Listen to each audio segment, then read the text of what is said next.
নমস্কার, প্রবাসী শিল্পীর রান্নাঘরে আপনাদের সকলকে স্বাগত জানাই। আশা করি আপনারা সকলেই খুব ভালো আছেন।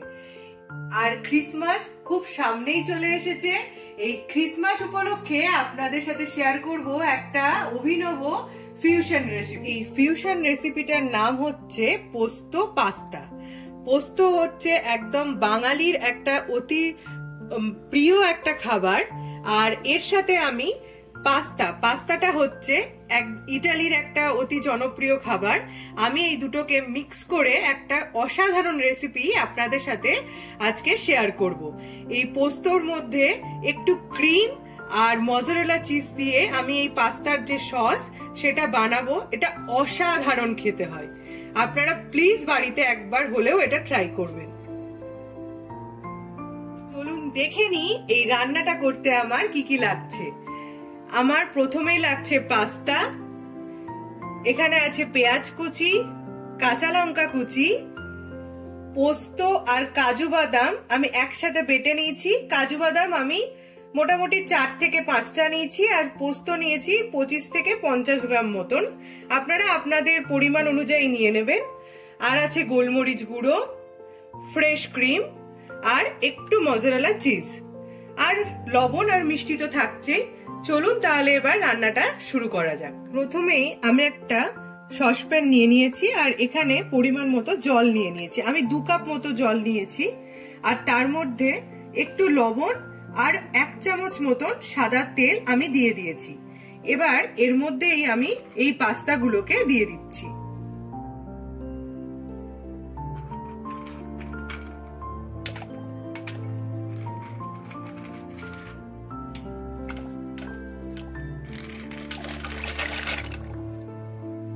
এবার লো টু মিডিয়াম আছে পাস্তাগুলোকে সেদ্ধ করে নেব। খুব বেশি সেদ্ধ না, মাঝারি সেদ্ধ করে নেব। একদম লো টু মিডিয়াম আছে। পাস্তাটা একদম সেদ্ধ হয়ে গেছে। এবার আমি পাস্তাটা তুলে নিচ্ছি।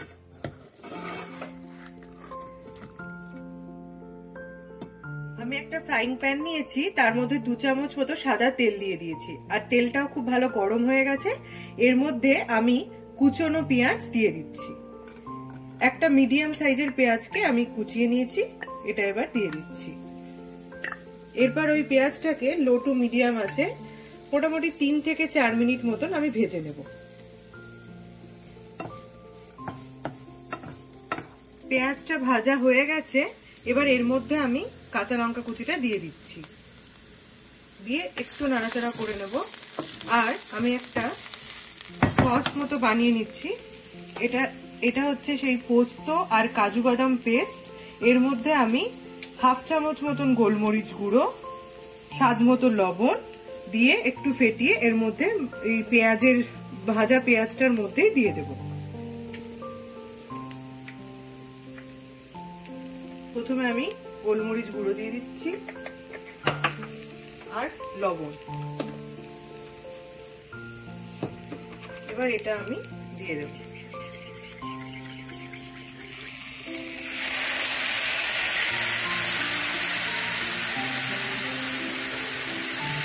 এই সময় গ্যাসটাকে একদম লো আঁচে রাখবেন।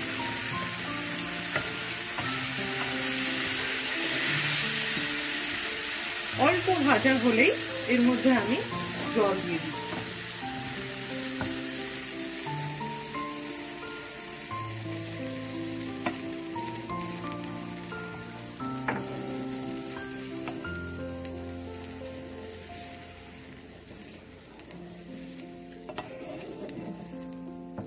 জলটা একটু ফুটে উঠলেই আমি এর মধ্যে পাস্তাগুলোও দিয়ে দেব।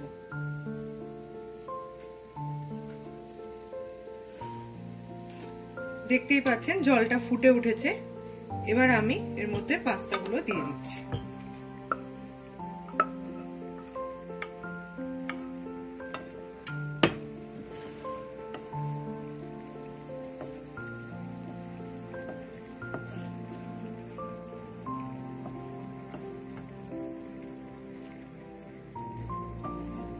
ভালো করে মিশিয়ে নেব, দিয়ে আরো 3 থেকে 4 মিনিট মতন আমি এটা গ্যাস ওভেনে রেখে দেবো একদম লো টু মিডিয়াম আছে। এটা একদম একটা নতুন ধরনের রেসিপি, আপনারা কিন্তু বাড়িতে অবশ্যই ট্রাই করবেন। আর আমার এই ভিডিওটা আপনাদের ভালো লেগে থাকলে অবশ্যই লাইক করবেন, আমার চ্যানেলটা সাবস্ক্রাইব করবেন এই চ্যানেলে নতুন সদস্য হলে। আর এই রান্নাটা যদি আপনাদের ট্রাই করে ভালো লাগে তাহলে আপনাদের আত্মীয় স্বজনের সাথেও শেয়ার করবেন। আমি এই 4 মিনিট মতন ভালো করে ফুটিয়ে নিয়েছি পোস্তটা দেওয়ার পর। এবার এর মধ্যে আমি এই ক্রিমটা দিয়ে দিচ্ছি, আর এই ক্রিমের মধ্যে আমি অল্প একটু চিনি, মোটামুটি হাফ চামচ মতন চিনি দিয়ে ভালো করে একটু ফেটিয়ে নিয়েছিলাম। এবার এটা মিক্স করে নেব।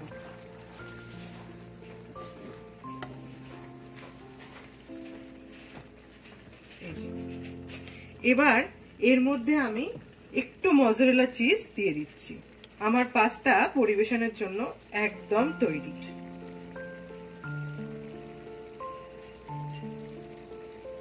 এই রান্নাটা একটু মিষ্টি মিষ্টি হবে, আপনারা কিন্তু অবশ্যই বাড়িতে এটা ট্রাই করবেন। পোস্ত পাস্তা পরিবেশনের জন্য একদম তৈরি। আপনারা কিন্তু অবশ্যই বাড়িতে এই রান্নাটা একবার হলেও ট্রাই করবেন। আর এই রান্নাটা যদি আপনাদের ভালো লেগে থাকে করে, তাহলে অবশ্যই এই রেসিপিটা একবার লাইক করবেন। সবাই ভালো থাকবেন, সুস্থ থাকবেন। ধন্যবাদ।